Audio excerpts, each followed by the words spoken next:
공급자들은 이런 행동을 보이고 있어요.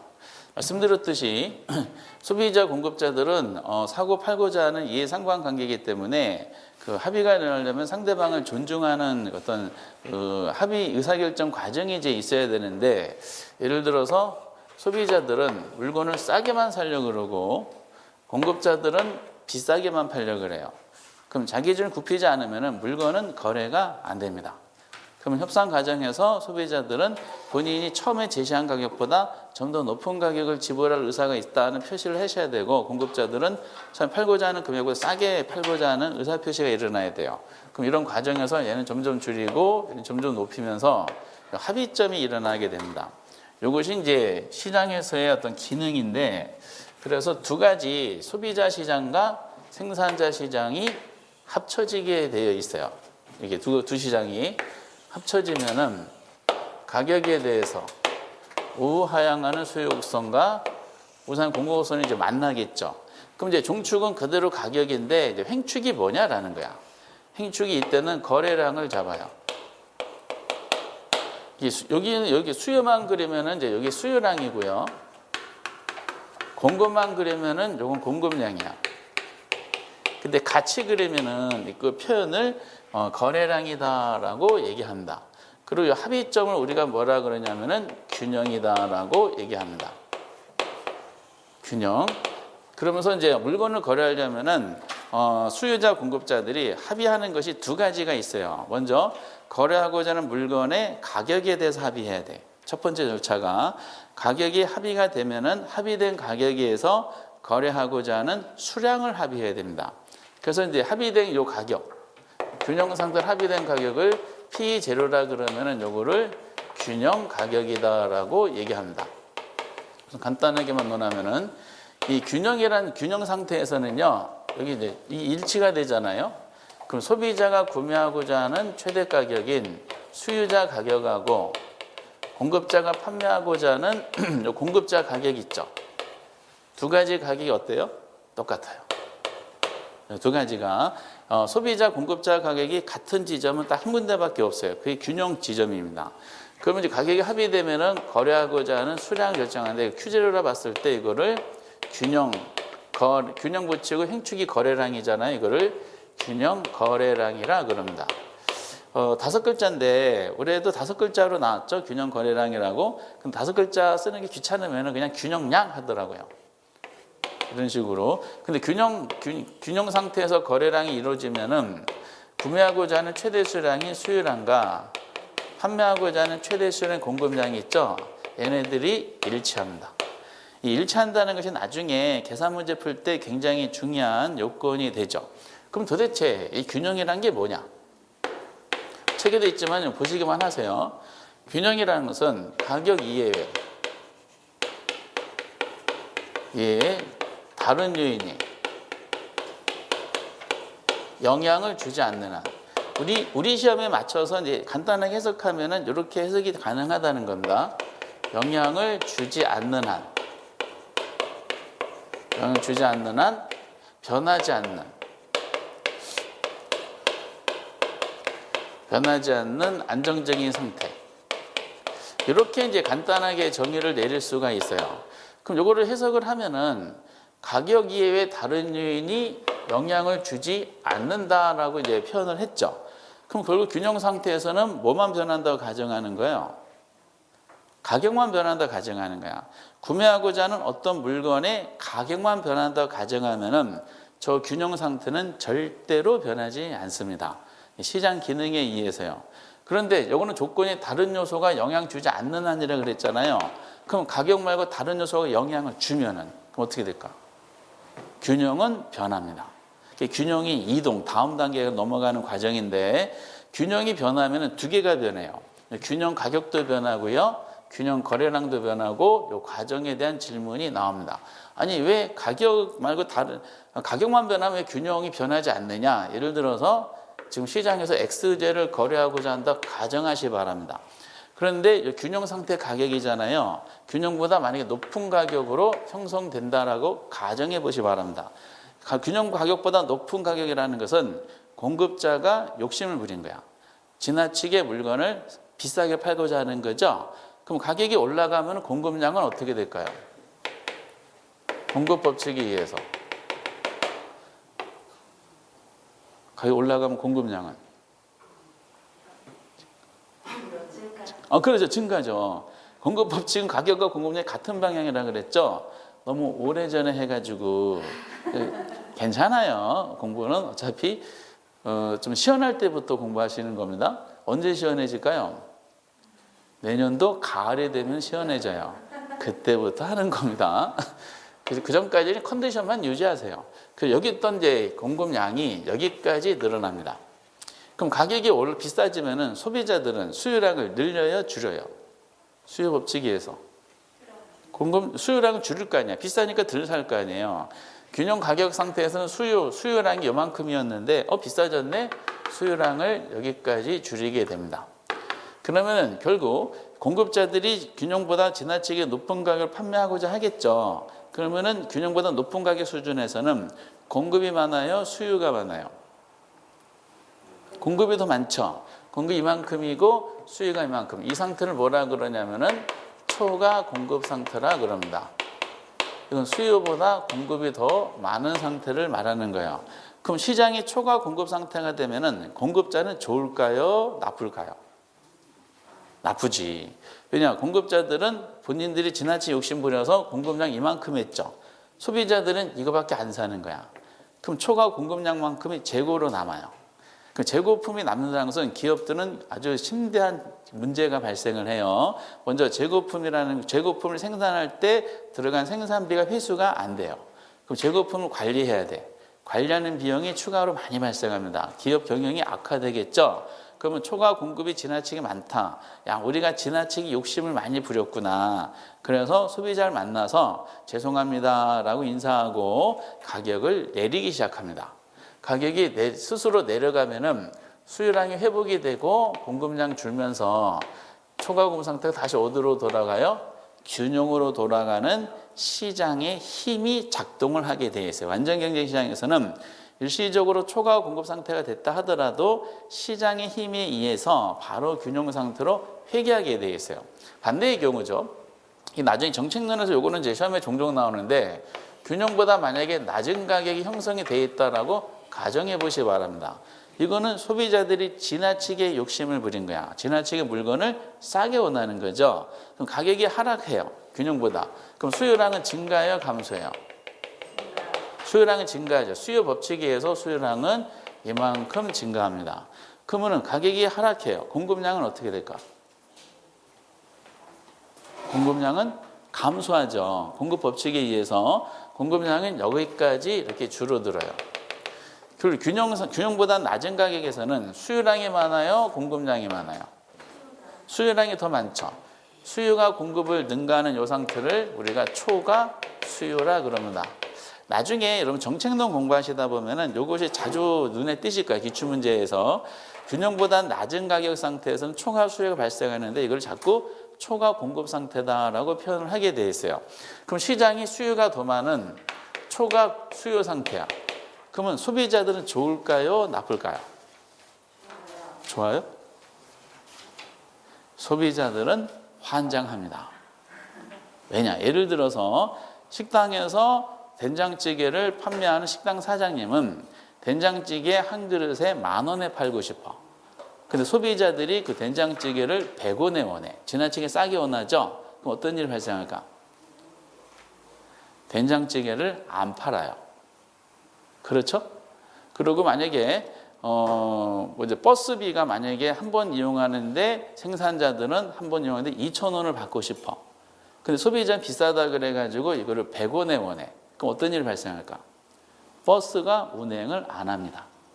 공급자들은 물건을 팔아서 이윤을 이제 극대화시키면서 생산 설비를 가동해서 끊임없는 생산 활동이 일어나야 되는데 지나치게 물건이 싸게 형성이 되면은 그 물건을 안 팔아요. 그럼 초과 수요 상태가 됐다는 것은 물자가 부족하다는 뜻이죠. 소비자들이 생활이 불편해져요. 물자가 충분히 안 가니까 휴지도 공급이 안 돼. 모든 교통수단도 운행을 안 해요. 그러다 보니까 생활이 불편하니까 소비자들이 야 우리가 지나치게 욕심 부렸구나. 그래서 생산자를 만나야 돼. 만나서 우리 적정한 가격을 지불할 테니까 물자 좀 공급해달라고 할 수밖에 없어요.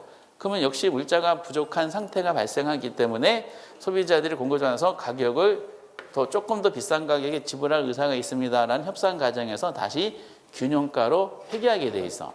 그럼 가격이 올라가니까 공급량이 회복이 되겠죠? 불필요한 수요가 줄면서 다시 어디로 돌아가?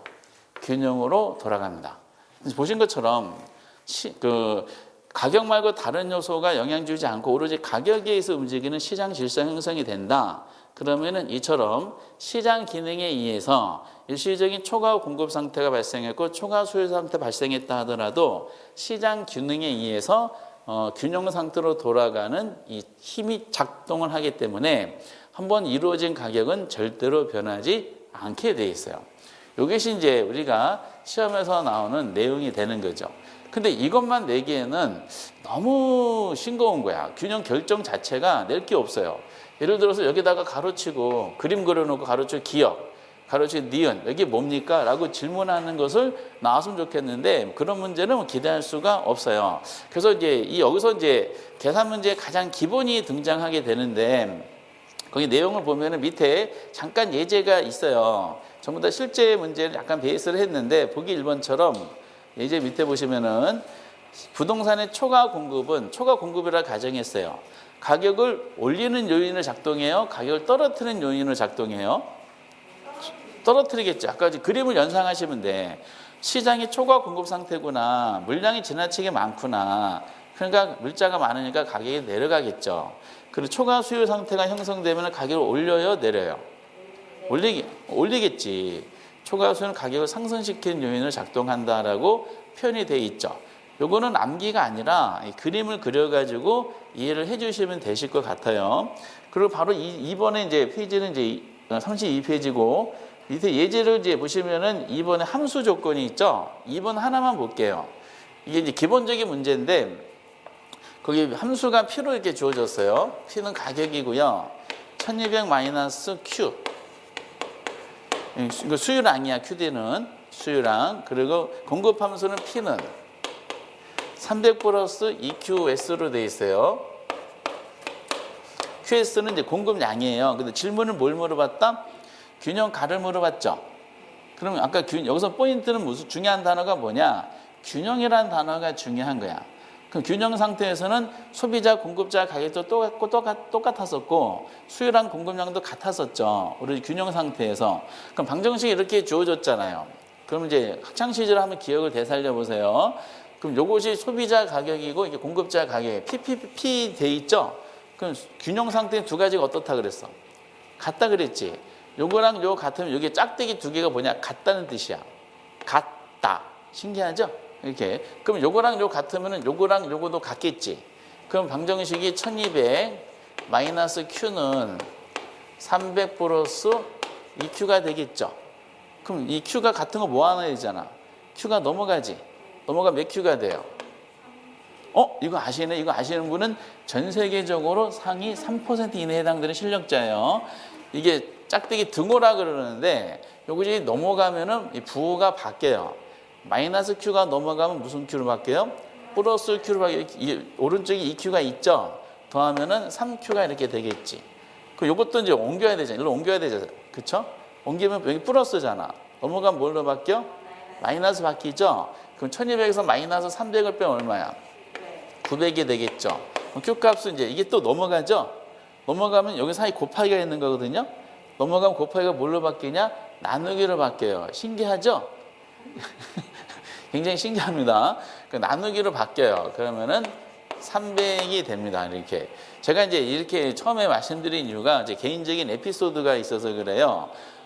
좀 한 6년 전인가 어떤 분이 나중에 고민하고 오셨더라고요. 이게 왜 300이요? 그래요. 그래서 풀이 말씀드렸는데 이게 넘어가면은 이게 곱하기가 넘어가면 나누기로 바뀌어요. 그랬더니 왜요? 그럽니다. 그분하고 한참을 내놨어요. 이렇게 한참. 그러면서 근본적으로 이게 왜 넘어가면 왜 갑자기 왜 이게 1200, 900이 됐어요? 라는 식으로. 결국 그분은 그 이해 못 하시고 가셨어. 이렇게. 본인이 계산을 안 하신대. 이렇게 처음부터.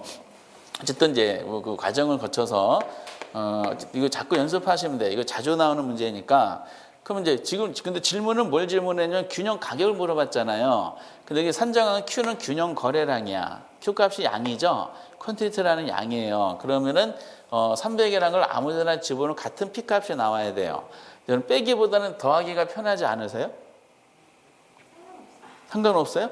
야, 상관없다는 하고는 전 세계적으로 처음 들어봤어요. 대부분은 더하기가 편하다 그럽니다. 이게 300을 하면은 2 곱하기 300이니까 600이죠. 그럼 300이 이제 더해 주니까 얼마예요? P값은 900이 되는 겁니다. 그러니까 정답은 밑에 900이야. 그래서 3번도 같은 식으로 언급하시면 돼요. 우리가 방정식 문제는 5단계가 있어, 5단계. 1단계는 우리가 안 했고 이것이 2단계인데 요거는 거의 출제되지 않아요. 그러면은 3단계가 나오는데 올해도 3단계가 나왔어요. 이 3단계는 요거 2단계 요거 있죠? 요거를 푸는 방법을 알아야지 알 수가 있는 겁니다. 그래서 지금 보신 것처럼 균형 결정 자체는 우리가 시험 문제 자체에서 거의 잘 안 나오고 이건 다음 단계 주로 나오는 다음 단계를 넘어가기 위한 과정이에요. 그러면 이제 지금 균형 상태라고 했을 때 가격 말고 다른 요소가 영향 주지 않으면은 변하지 않는 상태라 그랬죠. 그럼 가격 말고 다른 요소가 영향을 주면은 어떻게 될까? 그럼 가격을 다른 요소가 영향 주면은 우리가 지난주에 보셨던 수요의 경우는 수요의 변화고 공급의 경우는 공급량이 변화야. 그럼 가격 위에 다른 요소가 영향을 주면은 수요량이 변화가 어떻게 변하냐? 곡선 자체가 이렇게 이동해서 표현을 하게 돼 있어요. 가격 말고 다른 게 충격을 주다 보면은 즉 수요 쪽에 공급 쪽에서 지금 공급선이 지금 이렇게 우상의 형태를 가지고 있죠? 지금 이 모습이잖아요.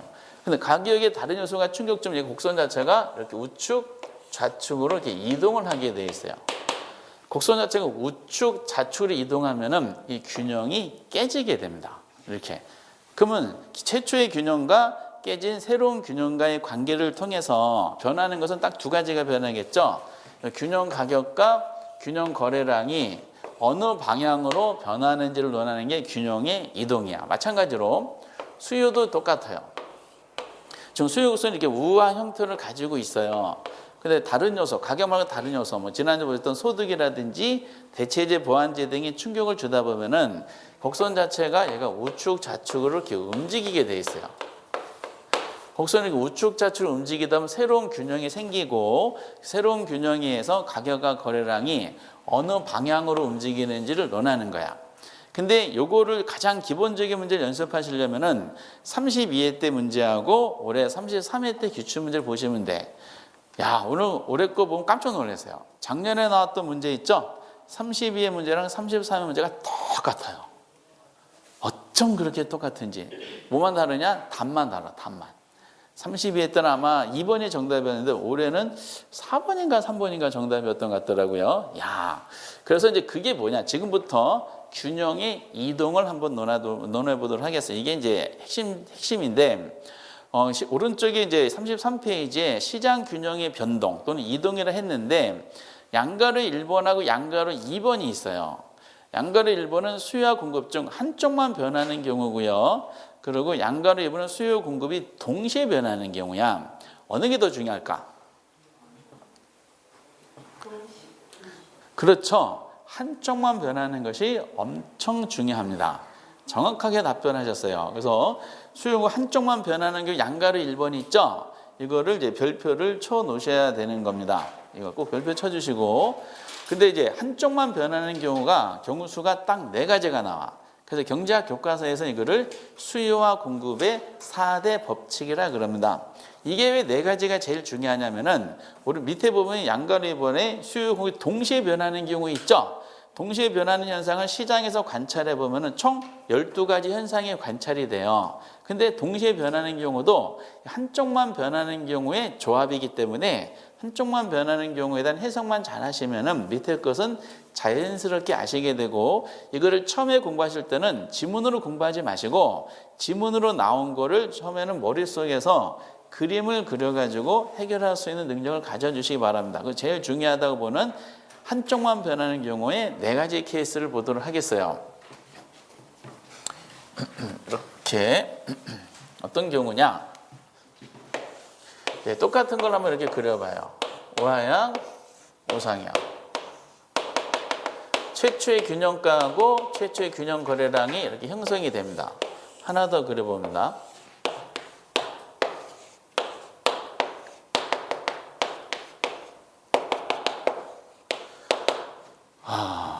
그렇게 어려운 건 아닌데 처음에는 되게 힘들어 하시더라고. 수요와 공급 중 한쪽만 변하는 경우. 그러면은 한쪽만 변하는 경우니까 나머지는 변하지 않았다는 뜻이겠죠? 그러면 이제 먼저 수요 쪽을 한번 볼까요? 수요는 증가했어요. 공급은 불변이야. 이게 무슨 뜻이냐? 이 우상향 때 공급성을 가지고 있는 거 있죠? 공급을 변화시킨 요인은 없다는 뜻이야. 그럼 수요가 증가했다는 건 수요만 오른쪽으로 움직이는 요소가 있었다는 뜻이죠. 뭐 기억은 안 나시겠지만 대체재가가 올라간다든지 보완재 가격이 하락한다든지 소득이 늘다든지 가격 상승 예상 이런 여러 가지 조건이 주어지게 돼 있어요. 그러면은 이 그림을 하셔야 돼. 이 그림 연상할 수 있겠어요? 그럼 시장에서 균형 가격은 어떻게 되고 균형 거래량은 어떻게 된다라고 지문이 나와요. 그래서 올해도 5개 지문이 있어요. 균형에 대한 변화에 대한 설명인데 5개 지문 중에 2개는 한쪽만 변하는 경우를 나왔고 나머지 3개 지문은 둘 다 변하는 경우가 나왔어요. 근데 그 문제 5개는 결국 한쪽만 변하는 경우와 똑같은 결과가 도출하게 됩니다. 왜 그런지는 이제 천천히 해보도록 하고요. 그럼 이제 한쪽만 변하는 경우 했을 때 그럼 가격은 어떻게 될까? 균형가는 직감적으로 상승할까요? 하락할까요?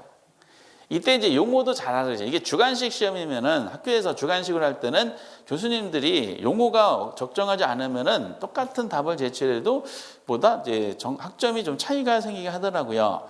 근데 우리 객관식 시험이니까 가격축이 종축이고요. 거래량 축이 횡축이죠. 그럼 가격축을 움직일 때는 상승과 하락으로 표현하고요. 횡축은 양이기 때문에 우축좌측 움직이잖아. 양은 뭐다? 증가, 감소로 표현하게 돼요. 그럼 수요가 증가하면 가격은 상승할까? 하락할까? 상승해요. 거래량은 어떻게 될까요? 증가할까? 감소할까? 증가해요? 이거를 금방 하시네. 봐요. 여러분들 전 세계 최강의 실력자분으로 모여 계신 분들이다라고 자신감을 가지시면 돼. 근데 이거를 이해하셔야 되겠죠? 공급은 불변이에요. 그럼 공급선을 변화시킨 요소가 없었다는 뜻이지. 수요가 증가했다. 증가는 어느 쪽 움직여요? 곡선이. 우측을 움직이죠. 곡선을 이렇게 우측을 움직이는 거야. 우측을 움직이면 이게 새로운 균형점이 생겼죠. 그럼 최초의 균형보다 가격이 어떻게 됐어? 상승했고 거래량은 증가했다는 게 확인이 됐지. 시각적으로 금방 알아요. 근데 반대로 수요가 감소했어요. 여러 가지 원인에 의해서 공급은 그대로야. 그럼 가격은 어떻게 됐을까? 그렇지. 가격은 하락하고 거래량은 그렇죠. 거래량 감소하겠죠. 이것도 공급은 변하지 않았으니까 요거는 수요만 변했네. 수요가 감소해서 곡선은 어느 쪽 움직여? 좌측으로 이렇게 움직이겠죠? 그럼 좌측으로 이렇게 움직여. 좌측 움직이면 이게 새로운 균형점 여기 생겼지. 가격은 하락했고 거래량은 감소했다는 게 시각적으로 확인하게 되는 거죠. 그래서 수요만 변했을 때 2가지 경우수가 있고 이제 3번째 반대로 수요는 변하지 않았는데 수요를 변화시킨 요소가 없었다는 뜻이야. 공급이 증가한 경우예요. 그럼 가격은 어떻게 됐을까요? 금방 하시네. 가격 하락하고 거래량은 증가가 됩니다. 공급이 증가했으니까 얘만 움직여야 되겠죠. 어느 쪽 움직여? 우측으로 이렇게 움직여요. 곡선 자체가. 그럼 생산비가 하락했다든지 기술적 시행이 일어났다든지 여러 가지 매도자들 증가의 여러 가지 조건이 나오죠. 이게 새로운 균형점이 최초의 균형에서 이렇게 변했죠. 가격은 보시다시피 어떻게 됐다? 하락하고 거래량은 증가한 것이 지금처럼 확인하게 되는 거죠. 그러면서 이제 4번째는 수요는 그대로인데 반대로 공급이 감소한 경우겠죠. 그럼 가격은 어떻게 됐을까? 상승했겠죠. 거래량은 감소했겠지. 이거는 수요가 변하지 않는 상태에서 이제 공급만 변하는 두 가지 경우수인데 공급이 감소하면 곡선 자체가 좌측으로 이렇게 움직이겠죠. 좌측 새로운 균형점이 여기 생겼으니까 최초의 균형과 비교했을 때 가격은 올라가고 거래량은 감소가 되는 겁니다. 요 네 가지 경우수를 그림을 하나씩 그려가지고 내 걸로 만들어 주셔야 돼. 그래서 현장에서는 이게 10초만 해결해야 되거든요. 10초보다 더 짧게 해결해야 돼. 나중에는 지금 올해도 그렇지만은 직감적으로 1번 딱 보면서 야 이게 10초짜리 지문인데 이거를 거의 2초 이내에 해결할 정도로 직감을 가져주셔야 됩니다. 이런 데서 에너지 쏟을 필요는 없어요. 단순하게 나오는 것은. 그래서 이런 형태에 대한 질문이 이제 우리가 가장 간단하게 나오는 케이스다라는 거죠. 지금 요게 결과 네 가지가 그림에 나왔듯이 이해가 되세요? 오, 굉장하시네요. 어쩜 이렇게 잘하세요? 그런데 그 수요와 공급이 그 동시에 변하는 경우야.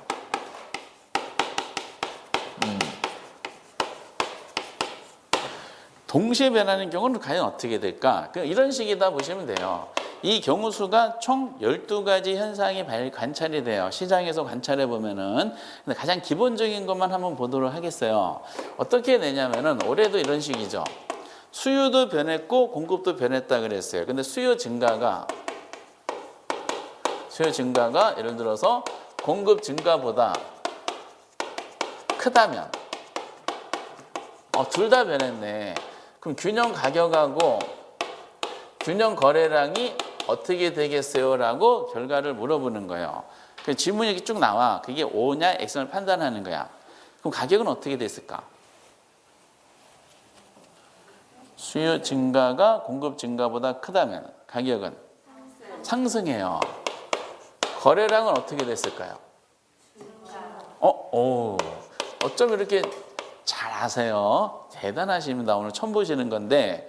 근데 이제 이게 왜 공부할 필요가 없냐면은 여기 보면은 둘 다 변했다고 나왔죠. 그리고 방향은 나왔어요. 둘 다 우측 이동한 거예요. 근데 방향이 나왔는데 어느 게 더 크게 변했는지 크기가 나왔죠.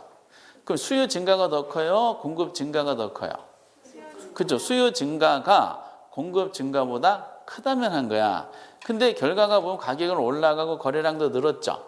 근데 이 결과가 저기 네 가지 1, 2, 3, 4번 중에 몇 번과 똑같아요? 1번과 똑같은 결과지. 그러면은 결국 뭐냐면 왜 이런 문제가 필요가 없냐면 지문이 필요 없냐면은 둘 다 변했고 크기가 뭐다 크다 작다고 나오잖아요. 크게 변한 것만 생각하시면 돼. 크게. 그러니까 수요 증가가 예를 들어 10개 증가했고요. 공급이 5개 증가시켰어요. 이런 논리죠. 그럼 5개씩 상쇄시켜 버려 보세요. 그럼 얘는 변하지 않았고 얘만 증가한 형태가 되겠죠. 이처럼 방향이 나오면서 동시에 크다 작다는 크기가 나오면은 크게 변한 것만 생각하셔가지고 지문을 만들어 주시면 됩니다. 얼마나 쉬워? 얼마나 쉬워? 그럼 수요 감소가 공급 증가보다 크다면 이렇게 나왔어요. 이건 작년에 나온 지문인데 그럼 가격은 어떻게 될까? 가격은 하락하죠. 거래량은 감소하겠지. 여기도 둘 다 변했죠. 둘 다 변했는데 어느 게 더 크다 작다고 크기가 나왔지. 수요 감소가 더 커요? 공급 증가가 더 커요? 그렇죠. 수요 감소가 더 크다고 나왔으니까 크게 변한 거 생각하시라 그랬죠. 그럼 이것만 생각하시면 되는 거야. 그럼 1, 2, 3, 4번 중에 몇 번이다? 2번이 되는 거지. 2번이. 똑같은 결과가 도출하게 돼 있어요. 하나 더. 이것도 작년에 나온 건데 수요 증가가 공급 감소보다 작다면 가격은 어떻게 될까? 가격은 상승. 거래량은 어떻게 될까요? 감소?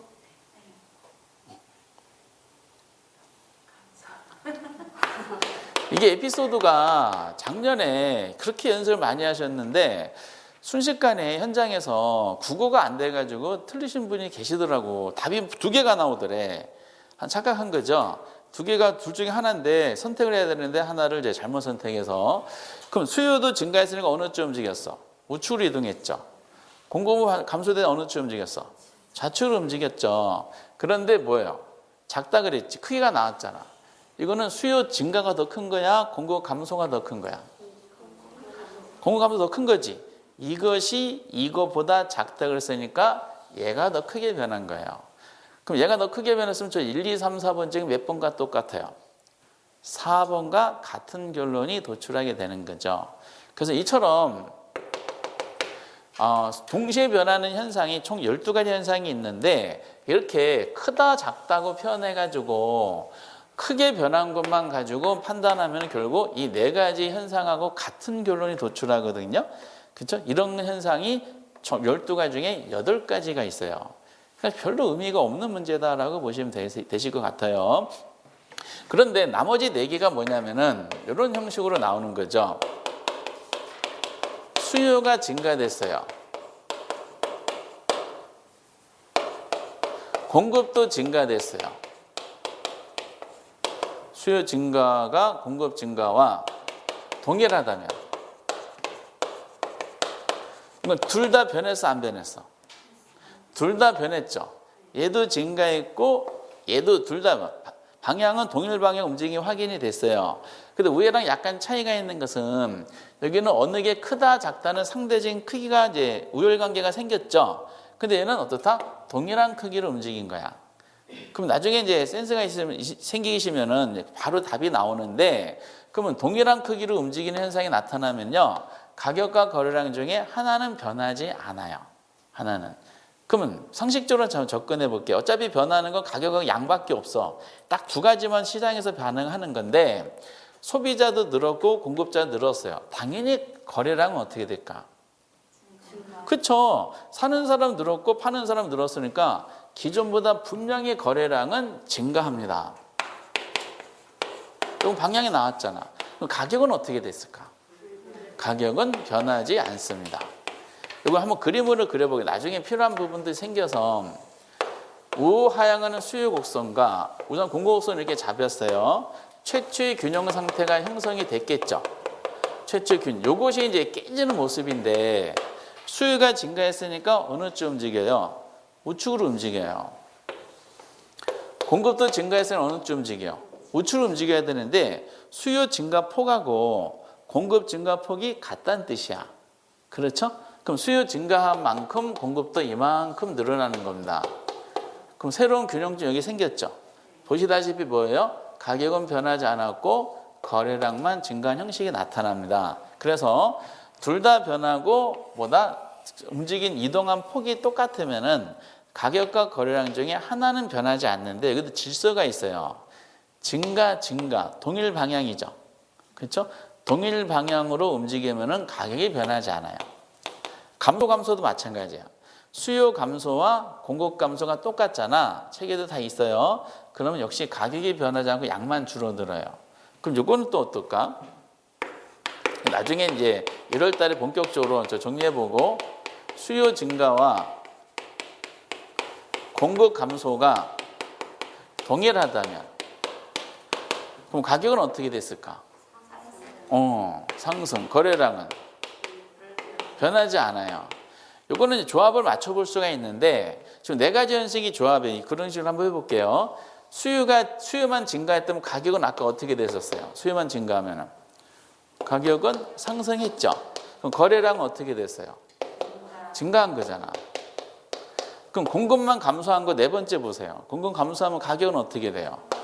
상승하지. 거래량은 감소하잖아. 그러면 가격을 올리는 요소, 수요 증가든 공급 감소든 가격이 다 올라가는 요소예요. 그러니까 반드시 가격은 상승합니다. 근데 거래량은 이제 변화가 일어나겠죠. 서로 반대 방향이잖아요. 어느 게 크다 작다는 조건이 나오면 크게 변화가 하시면 되는데 얘네들이 동일하다 그랬잖아. 증가폭, 감소폭이 같으면 이게 셈셈이죠. 그럼 거래량은 변하지가 않습니다. 이렇게.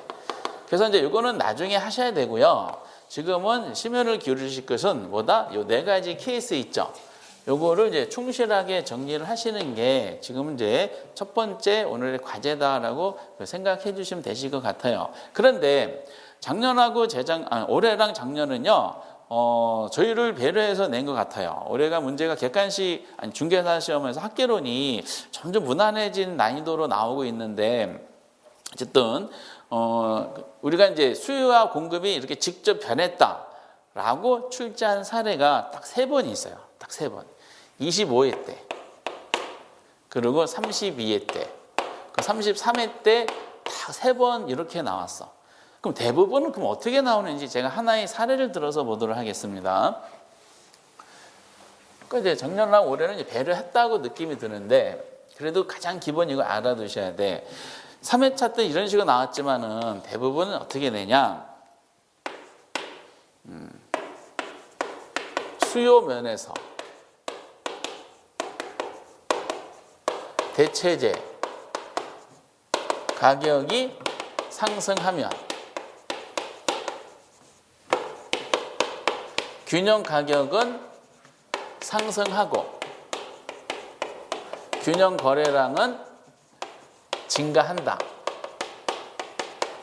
그래서 이제 학원에서는 여러분들한테 이제 제가 문제를 연습을 시켜 드릴 것은 지금 좀 전에 보시면 얘네들이 직접 표현해서 수용을 직접 변했습니다라는 건 기본적으로 해드려야 되는데 연습시켜 드리는데 이게 다 웬만하면 다 알고 계시게 되더라고요.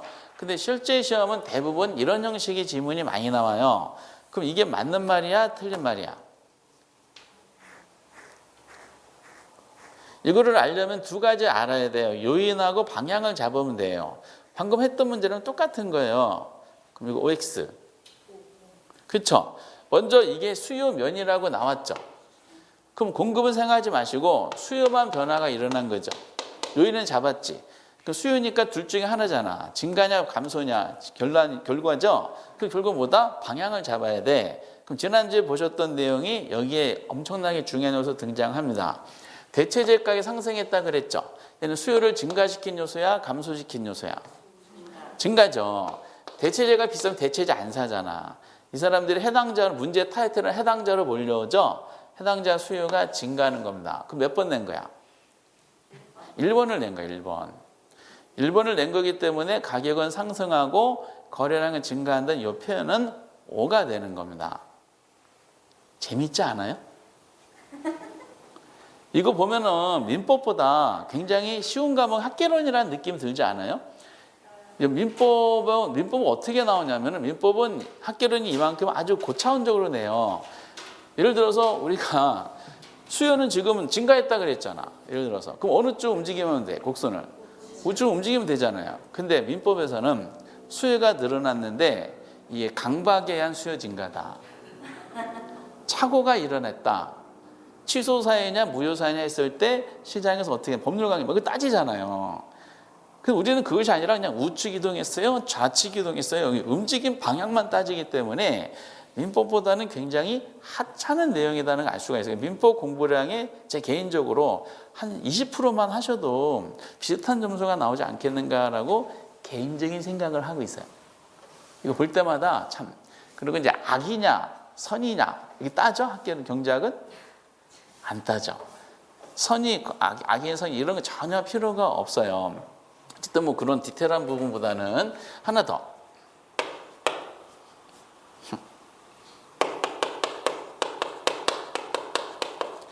생산 요소 가격이 상승하면 이것도 참 자주 나온 거죠, 우리 시험에서. 그럼 균형 가격은 상승하고 균형 거래량은 감소한다 이런 표현이 있어요. 가장 유명한 지문이 첫 번째는 두 번째지. 그럼 이거는 뭐예요? X야.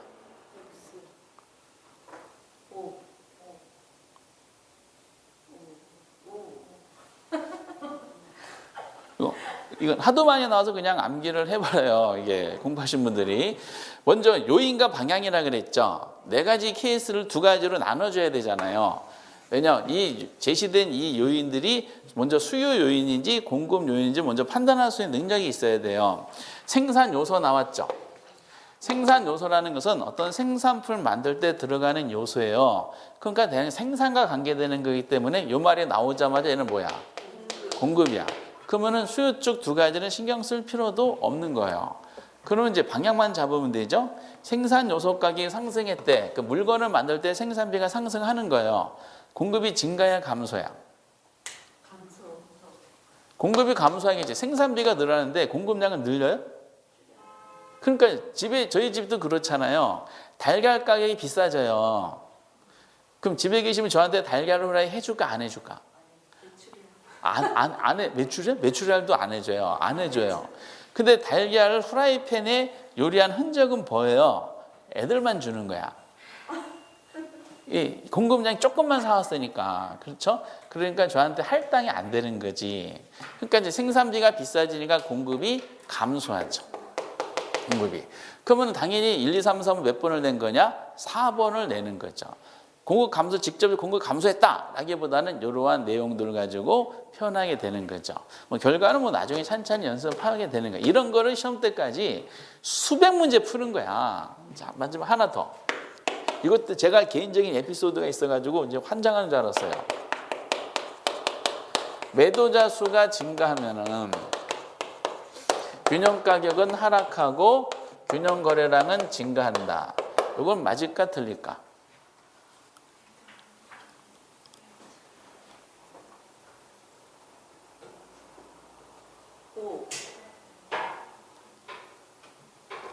먼저 이제 이게 제 개인적으로 매도자라는 걸 잘 모르신 분들이 꽤 되시더라고. 매도자는 파는 사람이야, 사는 사람이야? 야, 이거를 아신다는 것은 전 세계적으로 상위 3% 이내에 해당되는 실력자예요. 그러니까 현장에 매도자, 매수자를 몰라서 틀린 분이 계시더라고. 여러분 이해되세요? 그런 일이 이제 요즘에는 조금 덜하지만은 과거에는 중개사 공부를 이거 운전면허처럼 생각하시는 분이 꽤 되시더라고. 그래서 어떤 분이 학원에 제가 올해도 겪어봤는데 모 학원에서 시험이 이제 언제더라?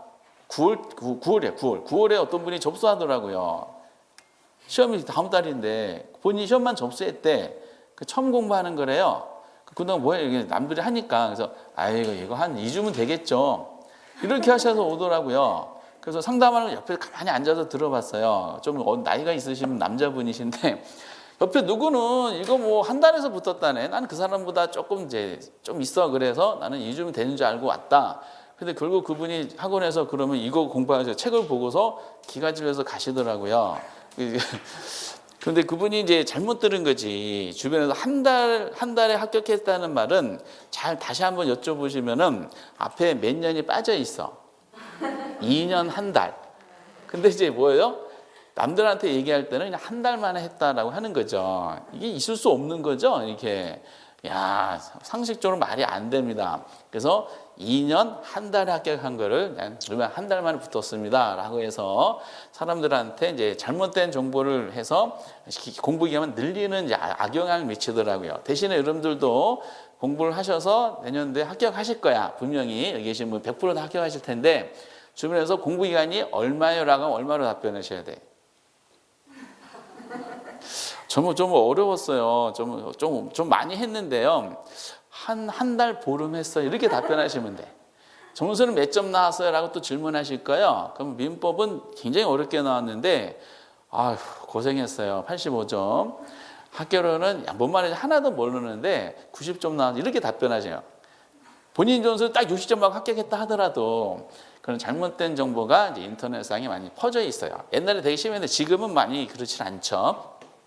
어떤 드라마에도 이게 나오더라고요. 드라마에서 그 배우가 이제 그 중개사 공부한다고 그러더라고요.